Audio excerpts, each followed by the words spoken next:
இங்கே ஒரு தமிழ் மாணவன் உறங்கிக் கொண்டிருக்கிறான் அப்படின்னு ஆக்ஸ்போர்ட் சிமிட்ரியில எழுதியிருக்கு. கனடால பிறந்த ஒருத்தர் இங்கிலாந்துல படிச்சுட்டு தமிழ்நாட்டுக்கு வந்து கிறிஸ்துவ சமயத்தை மக்களுக்கு சேர்க்கணும்னு நினைச்சு தமிழ் மொழிக்கு தொண்டு செய்பவராகவே மாறிட்டாரு. தமிழ் ஹோம்ஒர்க்க கஷ்டம்னு நினைக்கிறோம், ஆனா நம்ம கனடியன் டியூட் தமிழ் மொழிய கப்பல்ல பயணம் செஞ்ச 8 மாசத்திலேயே ChatGPT டியோலிங்கோ இல்லாம முழுசா கத்துக்கிட்டாரு. அவர் யாருன்னு கண்டுபிடிச்சிட்டீங்களா?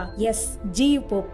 அவர் என்னெல்லாம் தமிழ் தொண்டு செஞ்சாருன்னு தெரியுமா? தமிழ்ல சொந்தமா எலிமெண்டரி தமிழ் கிராமர் என்ற தமிழ் இலக்கண நூலை 3 பாகமா எழுதியிருக்காரு. கூகுள் டிரான்ஸ்லேட்டுக்கு முன்னாடியே மேலை நாட்டுல இருக்கவங்க தமிழ் மொழியை ஈஸியா கத்துக்கிற மாதிரி தமிழ் டு இங்கிலீஷ் அகராதி ஒன்றையும் இங்கிலீஷ் டு தமிழ் அகராதி ஒன்றையும் போப் வெளியிட்டார். 1886ல திருக்குறளை த சேக்ரெட் குரல்னு 1330 குறள்களையும் முதலா இங்கிலீஷ்ல டிரான்ஸ்லேட் பண்ணது நம்ம போப் தான். இது மட்டும் இல்ல, நாலடியார், புறப்பொருள், வெண்பா மாலை, புறநானூறு, திருவருட்பயன், இது எல்லாத்தையும் இங்கிலீஷ்ல மொழிபெயர்த்தார். அவரோட பெஸ்ட் மேக்னம் ஆப்பஸ் மூமெண்ட் திருவாசகத்தை படிச்சு புடிச்சு மொழிபெயர்ப்பு செஞ்சதுதான். இத்தகைய சிறப்பு வாய்ந்த போப்புக்கு மெரினா கடற்கரையில தமிழ்நாடு அரசாங்கம் மரியாதை நிமித்தமா சிலை வச்சிருக்காங்க.